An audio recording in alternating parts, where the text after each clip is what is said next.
Buenísimas, buenísimas, buenísimas mañanitas. Algo frías y oscuras. Mi Cristo interior, saluda y bendice a tu Cristo interior, tú que vas a conectarte hoy, mañana, cualquier día, y también el de aquellos que queriendo conectarse no pueden. Hoy es lunes 14 de septiembre, mitad del mes de septiembre, noveno mes de 2015. El programa es el número 1086. Que el espíritu de sabiduría descienda sobre nosotros todos y nos ilumine, a mí para decir lo que debo decir, a ustedes para comprenderlo.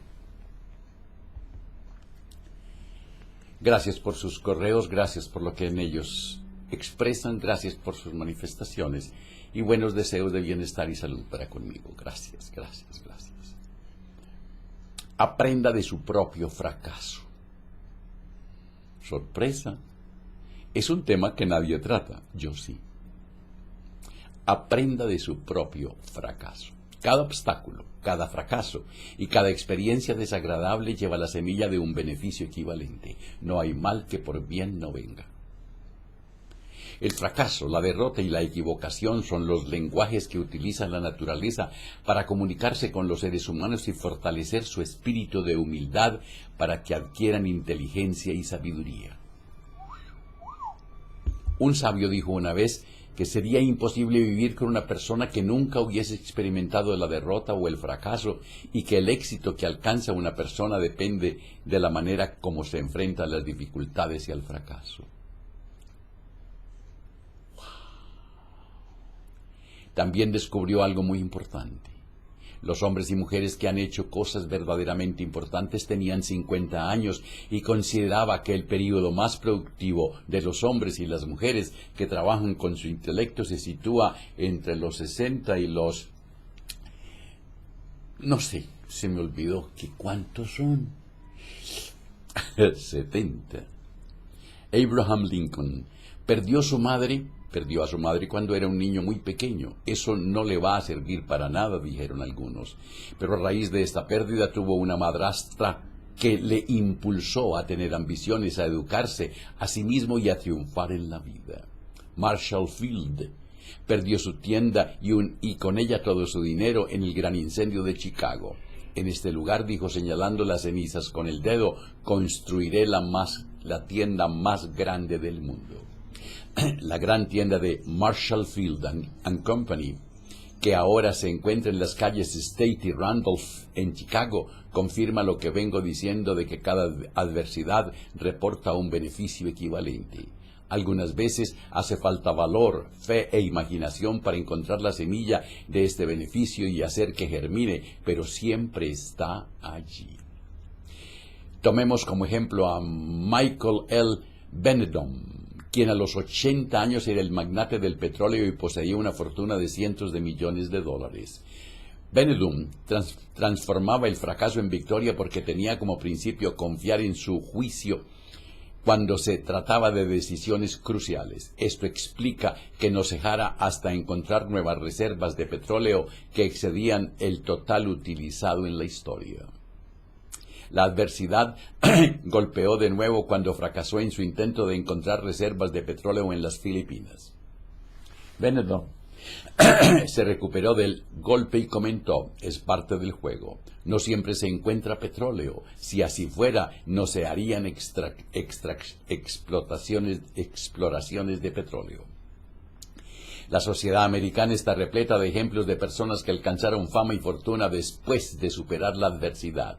Ni siquiera los impedimentos físicos tienen por qué limitarnos a alcanzar nuestras metas.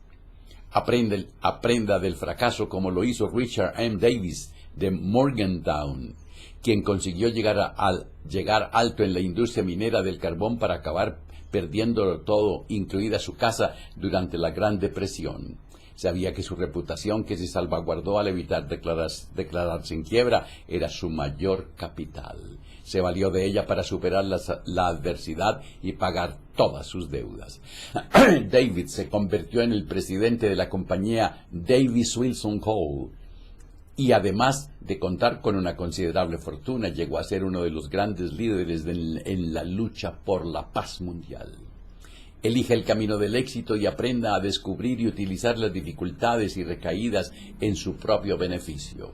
Hay dos hechos que son evidentes. Primero, todos experimentamos el fracaso a lo largo de nuestras vidas. Segundo, que la adversidad trae consigo un beneficio equivalente que con frecuencia está oculto.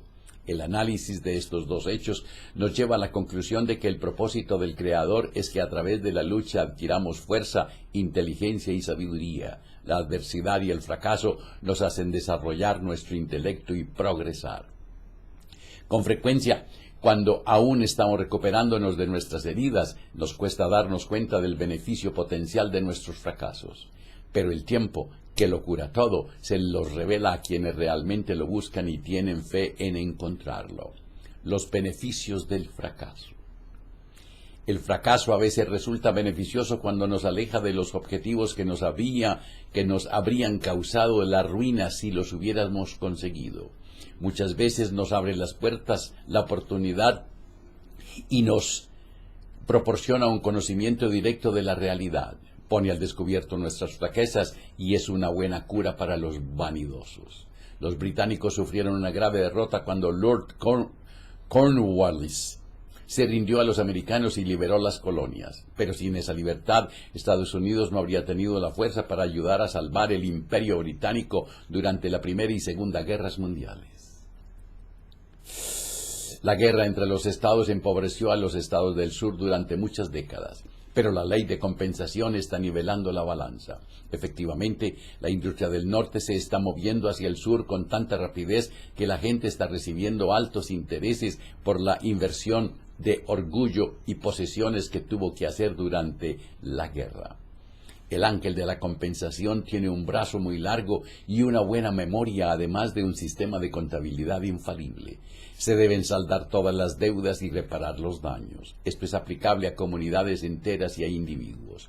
Algunas veces el fracaso en la salud física propicia el análisis de mecanismos internos y nos hace darnos cuenta de que el verdadero amo de nuestro cuerpo es la mente, lo cual nos abre los horizontes que antes nos eran desconocidos.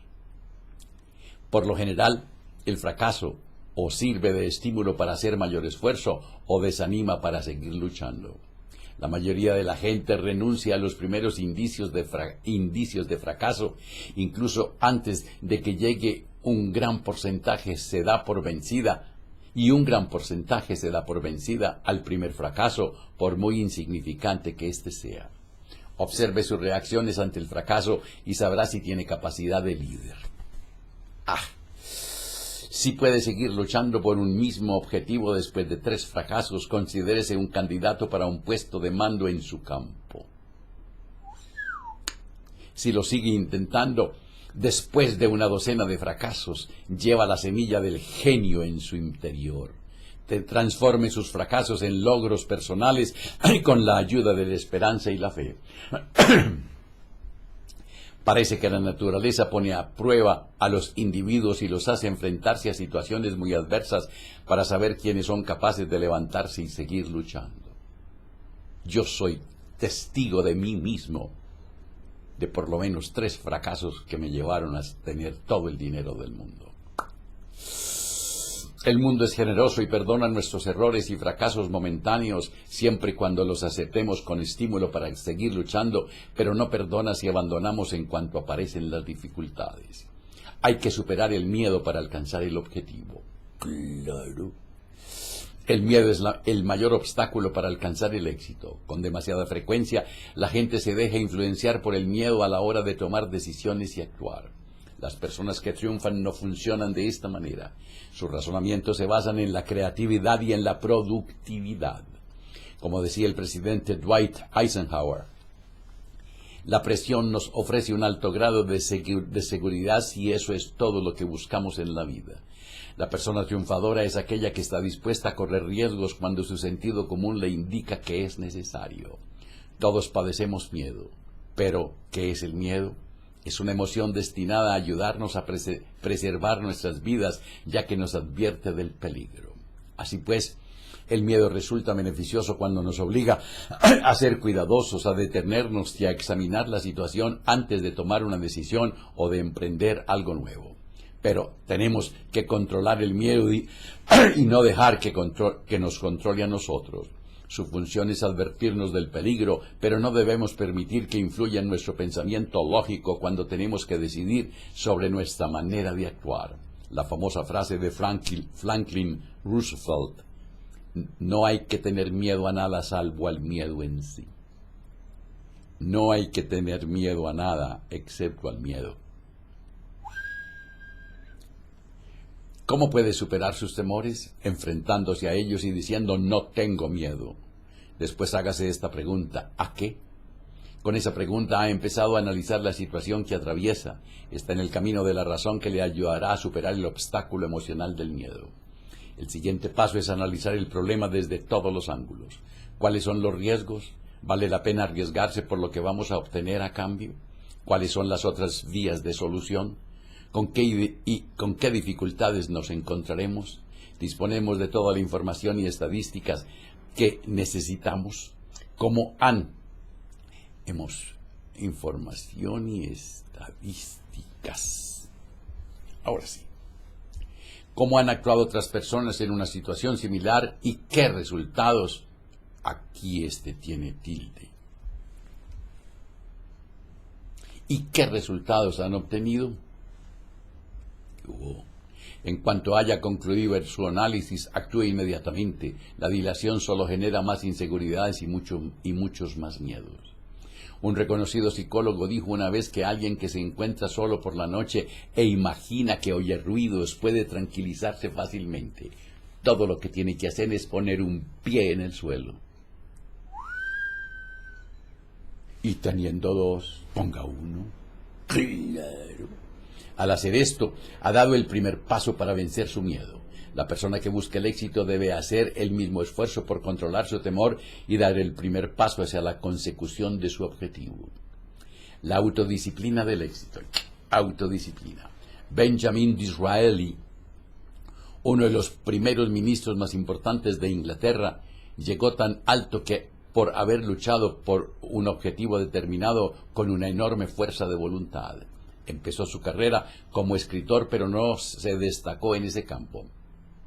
Publicó cerca de una docena de libros, aunque ninguno causó mucho impacto entre sus lectores. Su fracaso como escritor fue solo un reto para algo que le exigía un esfuerzo más grande que en otro terreno. Se metió en la política con la determinación de ser el primer ministro del extenso imperio británico. En 1837, me suena esa fecha. ¿Sería que yo nací en esa fecha?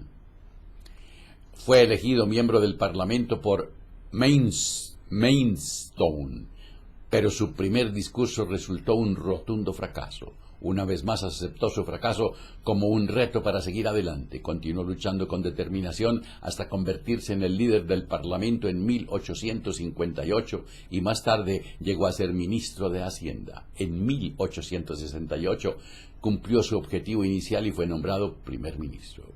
Se encontró con una fuerte oposición y se vio obligado a renunciar, pero en lugar de resignarse al fracaso, preparó su vuelta al escenario político y fue elegido primer ministro por segunda vez. A partir de entonces, se erigió como un gran constructor de un imperio que extendió sus fronteras en todas direcciones.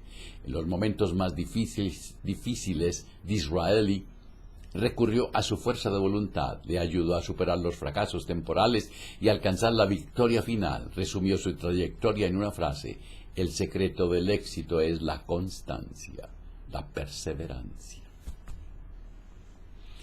Con mucha frecuencia, la gente renuncia cuando las cosas se ponen difíciles, no yo. A veces cuando solo falta un paso para alcanzar la victoria. Hay una receta infalible para superar las penas y los desengaños y es la transmutación de las frustraciones emocionales por medio de la planificación organizada. Esta regla siempre funciona. Nuestros hábitos mentales dependen de nuestro control y autodisciplina. Es la única parte de nuestra vida que controlamos por completo. Este privilegio conlleva una responsabilidad muy grande porque de él depende el lugar que ocupamos en el mundo. Si descuidamos esta prerrogativa y no construimos hábitos que nos ayuden a alcanzar los objetivos que nos hemos propuesto, seremos víctimas de circunstancias que están más allá de nuestro control, lo cual es desastroso. Por el contrario, si creamos nuestros propios hábitos mentales, los podemos dirigir hacia cualquier objetivo que nos haya fijado. Si dejamos que las circunstancias que no controlamos formen nuestros hábitos mentales, inevitablemente nos conducirán al fracaso de nuestro viaje por la vida. Ponga en marcha los motores de su fuerza de voluntad y tome el control de su vida. Su mente es un sirviente que está ahí para hacer lo que usted le ordene. Nadie puede entrar en ella o influenciarla en lo más mínimo sin su consentimiento y colaboración. Aprovéchela y utilícela en su propio beneficio. La libertad del cuerpo y de la mente, la independencia y la seguridad económica son los resultados de la iniciativa personal que se materializa a través de la autodisciplina. No hay otra manera de obtener estos privilegios universales. Estamos donde estamos y somos lo que somos gracias a nuestros hábitos mentales. No hagamos de nuestros hijos unos fracasados, ni por el carajo. Yo me siento orgulloso de ellos. En nuestros días se habla mucho de la delincuencia juvenil, de los problemas de los jóvenes. Me gustaría contarles la historia de un delincuente juvenil y de cómo pudo encauzar hacia fines positivos. Ya era ese delincuente juvenil. Perdón, yo era ese. Mi padre era un hombre muy religioso, yo era el mayor de 2 hermanos con una personalidad propia que desafiaba los esfuerzos de mi padre por corregirme. Nuestra madre hacía bastante tiempo había muerto. Me gustaban las armas de fuego y tenía un par de pistolas escondidas en el hueco de un árbol de nuestra propiedad en las montañas del suroeste de Virginia. Como los vecinos se quejaron, mi padre fue en busca de las pistolas y las destruyó con un mazo. Me gustaba la música popular y tenía un banjo que tocaba en secreto, pero eso también iba en contra de los principios religiosos de mi padre, de modo que cuando encontró el banjo también lo destruyó.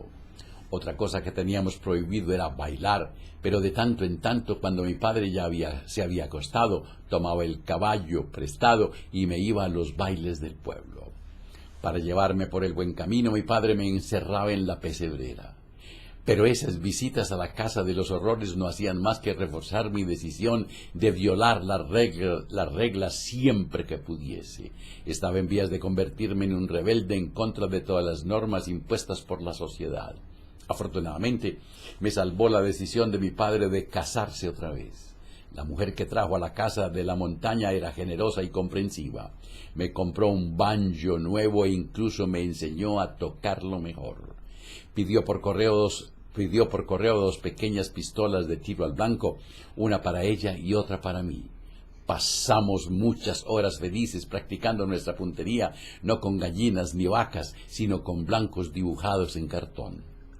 Al ayudarme a hacer las cosas que yo deseaba, se ganó mi confianza y cariño. Entonces se propuso encaminar mi energía hacia mejores fines. Consiguió una máquina de escribir de segunda mano y me enseñó a expresar mis ideas por escrito. Finalmente me ayudó a conseguir un trabajo como periodista de la zona para una serie de periódicos locales. Ahora que miro atrás, creo que ese ha sido el momento más decisivo de mi vida. ¿Cómo estarle más agradecido a esa gran mujer? Debido a mi propia experiencia, siempre estoy del lado de los delincuentes juveniles cuando me cuentan sus problemas. Aunque las causas de delincuencia no siempre son las mismas, creo que en muchos casos se debe al excesivo rigor con que se aplican las reglas. Y me temo que muchos padres no se dan cuenta de que ese caudal de energía que lleva a los jóvenes a delinquir puede ser encauzado hacia fines positivos. Las personas apáticas y perezosas que no poseen un espíritu aventurero nunca llegarán lejos. Muchos de los hombres y mujeres importantes de la historia de la civilización han sido personas inquietas, espíritus libres que no temen desafiar las convenciones para emprender nuevos caminos y sacar a los demás de su letargo. Yo me fui de Colombia a los 17 años, 18 por cumplir. Si su hijo es valiente y vital, ayúdelo a canalizar su energía por el camino del éxito. Vive en San Francisco, California. Es doctor en ingeniería nuclear, mi hijo. Mi hija es, además de preciosa. Elogie su espíritu emprendedor. Enséñele a aprender de sus errores cuando se equivoque y sobre todo sea más generoso que con sus elogios que con sus críticas, pues el hombre tiende a responder a la imagen que los demás tienen de él. El sufrimiento es el primer paso. Nadie puede escapar al dolor y al sufrimiento, son inevitables. Si aceptamos esto, seremos capaces de soportar los golpes que recibamos a lo largo de nuestra vida y recuperarnos rápidamente. El sufrimiento puede aportarnos fuerza espiritual, nos ayuda a romper con viejos hábitos mentales y comportamientos infructuosos, nos hace ser más humilde. El sufrimiento es medicina para el espíritu y la mente porque destruye las barreras que impiden al hombre contactar con la enorme fuerza espiritual que lleva dentro. Los antiguos griegos tenían una función catártica en los espectadores. Catártica, de catarsis. Un carácter fuerte es como el buen acero que ha sido calentado y enfriado varias veces. En lugar de romperse con facilidad, se vuelve más resistente. La inteligencia infinita se nos revela en momentos de intenso dolor. La oración es de gran ayuda, proporciona solaz y paz espiritual. La felicidad solo la podemos valorar cuando hemos vivido momentos de gran sufrimiento. El sufrimiento puede llegar a ser una enorme fuente de energía positiva cuando se transforma en acciones constructivas que modifican nuestras vidas. El sufrimiento ha convertido a pecadores en hombres honestos, ha rehabilitado a alcohólicos, ha vuelto humilde a gente vanidosa. Quienes han sufrido la pérdida de un ser querido son más comprensivos con el dolor de los demás en circunstancias similares. El Creador le ha dado al ser humano una inteligencia superior y con ella la capacidad de parar el sufrimiento. Parar. Aquí falta una re, ya no falta. Asegurándose así de que utilizamos esa superioridad con sabiduría y moderación. Hay personas anormales como los sádicos, los criminales o algunos enfermos mentales que pueden tener una gran inteligencia pero carecen de capacidad para el sufrimiento. La capacidad para el sufrimiento es proporcional al genio que llevamos dentro, siempre y cuando entendamos el sufrimiento como fuente de disciplina y no como una excusa para la autocompasión. Algunas grandes obras de arte y algunos descubrimientos científicos han surgido en momentos de intenso dolor y sufrimiento de sus creadores, como los hermosos dibujos de Vincent van Gogh. El dolor hace madurar a la gente, las dificultades y la adversidad también contribuyen a unir a las personas, a crear un espíritu de ayuda y solidaridad entre la gente, como sucedió con los británicos durante la Segunda Guerra Mundial y como ha ocurrido en Estados Unidos en tiempos de crisis nacionales. Aquí falta una S. Ya no falta. En los momentos de intenso sufrimiento descubrirá que posee un caudal de fe y valor para superar las pruebas y los obstáculos cada día. Supere la trampa de la autocompasión. Pobrecito yo. Ay, es que, ¿yo qué voy a hacer? Supere la trampa de la autocompasión. Busque a su alrededor y encuentre a alguien cuyo sufrimiento sea mayor que el suyo. Al ayudar a esa persona a enfrentarse con valentía a su dolor y superarlo, encontrará que su propio dolor se ha desvanecido en su amor hacia el prójimo. El sufrimiento, al igual que la adversidad y el fracaso, es portador de la semilla de la felicidad. Busque esa semilla hasta encontrarla, ayúdela a crecer y transforme ese sufrimiento en victoria. Mírese en el espejo. Ojo. Mi secretaria entró un día en mi despacho para decirme que afuera había un indigente a quien le urgía verme. Al principio pensé en ahorrar tiempo y darle dinero para un bocadillo y un café, pero algo me detuvo y lo hice pasar. Nunca había visto un hombre tan desarrapado. Llevaba la barba de una semana y la ropa tan arrugada que parecía que lo habían sacado debajo de un montón de harapos. Tal vez mi apariencia sorprenda, pero no he venido a verlo para pedirle limosna, he venido para que me ayude a salvarme. Mis problemas empezaron hace un año cuando rompí con mi mujer y nos divorciamos. Todo empezó a ir mal. Perdí mi negocio y ahora estoy perdiendo mi salud. Un policía que me ha detenido justo cuando estaba por saltar al río me ha sugerido que venga a verlo. Me ha dado a elegir entre venir a verlo o ir a la cárcel. Está esperando afuera para que cumpla mi promesa. El tono de voz y el lenguaje que utilizaba indicaban que era un hombre de cierta educación y cultura. Me enteré que había sido el dueño de uno de los restaurantes más conocidos de Chicago. Entonces recordé que hacía unos meses había leído la noticia de la venta del restaurante. Le pedí a mi secretaria que le trajera un desayuno porque no había comido en 2 días. Mientras esperábamos me contó su historia. Sabía que nadie excepto él mismo era culpable de su situación. Esto era un punto a su favor y me facilitó las cosas para poder ayudarlo. Cuando terminó de comer, fui yo el que habló. He escuchado su historia con atención, le dije, y me ha impresionado mucho. Lo que más me ha sorprendido es que en ningún momento ha tratado de culpar a nadie de su situación para evadir la responsabilidad. También me ha impresionado que no le eche la culpa al divorcio con su esposa. La manera tan respetuosa con la que habla de ella dice mucho a favor de usted. El hombre estaba más animado.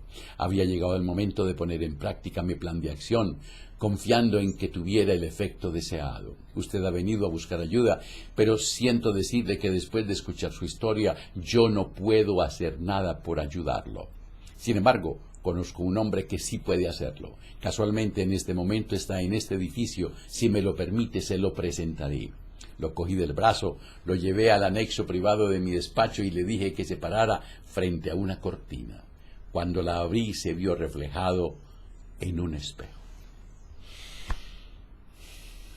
Señalé el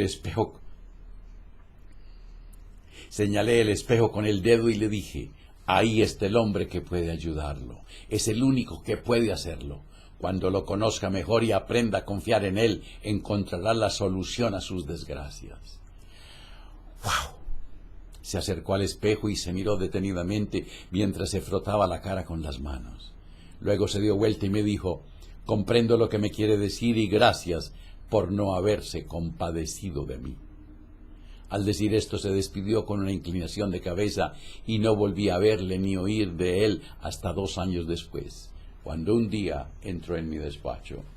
Estaba tan cambiado que no lo reconocí. Me explicó que había conseguido que el Ejército de Salvación le diera ropa. Luego había trabajado como jefe de camareros en un restaurante parecido al suyo hasta que se encontró con un viejo amigo que al conocer su historia le prestó dinero para comprar ese restaurante. Ahora es uno de los dueños de restaurantes más prósperos de Chicago. Es un hombre rico, pero sobre todo por haber descubierto el poder de su mente, haber conocido y aprendido a utilizar el poder de la inteligencia infinita. Su fuente de poder. De todos los grandes hombres que he conocido, Thomas Alva Edison es el que más me ha intrigado, tal vez porque a pesar de no haber recibido una formación convencional, llegó a ocupar un lugar preponderante en el terreno científico. Edison era el hombre más tranquilo que jamás he conocido. No tenía frustraciones ni temores, no tenía ningún remordimiento respecto a nada ni a nadie. Tampoco se daba demasiada importancia, sino que era humilde de corazón. Ahí residía su grandeza. Una vez, mientras hablábamos de las miles de veces que había fallado en experimentos para inventar la bombilla eléctrica incandescente, le pregunté qué hubiera hecho si no hubiera descubierto el secreto. Con una sonrisa en los labios me contestó, ahora estaría trabajando en mi laboratorio en lugar de perder tiempo hablando con usted. Edison no conocía el fracaso. Para satisfacer mi curiosidad respecto al número de fracasos que una persona puede soportar antes de darse por vencida y perder la esperanza, realicé una encuesta entre algunas personas. Una gran parte de la gente que entrevisté renunciaba al primer fracaso. Un porcentaje muy pequeño lo intentaba en segunda vez, pero el porcentaje más alto de gente renunciaba incluso antes de fracasar porque ya se lo esperaban. Renunciaban antes de intentarlo. Sobra decir que dentro de ese grupo no había ni Fords ni Edisons. Hay 2 hechos determinantes en relación con los hombres y mujeres que triunfan o fracasan en la profesión que eligen. Los triunfadores hablan en futuro de los objetivos que se han propuesto alcanzar. Los fracasados hablan en pasado de sus errores y desencantos. Esta regla nunca falla. Hay otro rango que he observado en relación con la gente que triunfa y la que fracasa. Los triunfadores, por lo general, hablan bien de la gente que tiene éxito. La envidia y la venganza son sentimientos muy mezquinos y las personas que los albergan en su corazón poseen un carácter muy desagradable. Tenemos que cerrar las puertas de nuestra mente a esos sentimientos si queremos tener la tranquilidad de espíritu, tranquilidad de espíritu que buscamos. Si alguien le ha hecho daño, tiene usted la oportunidad de averiguar si posee grandeza de espíritu. Si la tiene, perdonará y olvidará lo ocurrido. Si no la tiene, buscará la manera de devolver el golpe a la persona que lo ha lastimado. Si elige esto último, usted será el que más sufra de los dos, pues los rencorosos son personas muy infelices. La venganza es un boomerang que vuelve para golpear a la persona que lo ha lanzado. No le abra la puerta de su mente al enojo y a la rabia. Recuerde, nadie le puede enojar ni herir sin su consentimiento. Usted puede controlar su estado mental una vez que haya aprendido a cerrar las puertas de su mente. Estas emociones negativas se sorprenderá de lo fácil que es adueñarse de su mente y programarla para conseguir los objetivos que se haya propuesto. Nadie puede controlar el comportamiento de los demás ni la infinidad de situaciones que provocan nuestro enojo, pero lo que sí podemos controlar son nuestras reacciones ante esos comportamientos y situaciones. Su mente les pertenece, usted es el único juez, su mente le pertenece. Quite de ahí. Usted es el único juez de sus reacciones ante cualquier situación que afecta su vida. Aprenda a cerrar las puertas de su mente y a prescindir de reacciones negativas si desea encontrar la tranquilidad de espíritu y el bienestar que buscaba. Magnífico. Pidan estas memorias, vuélvanlas a leer. Cuando te abrazas, cuando te quieres, cuando te amas, la vida te abraza, la vida te quiere, la vida te ama. Un corolario. Yo he iniciado mi vida 3 veces de cero. 3 veces de cero. Y miren la rabia con la que la digo.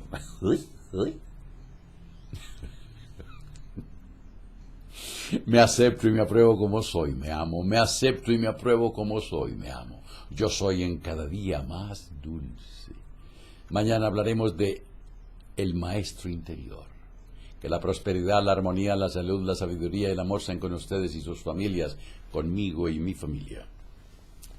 Si hoy tienes un momento de tristeza, de aburrición, de fracaso, de duda, invoca al espíritu de sabiduría, pídele que descienda sobre ti, cuéntale. Y si en tu relato encuentras algo mal puesto en tu corazón con alguien, esposa, hijo, esposo, novio, jefe, perdónalo, ámalo, agradece, olvida. Y si es contigo, perdónate, ámate, agradece y duérmete. Y no se les olvide reír, pero por nada, nada, nada, nada, nada del mundo. Hasta mañana.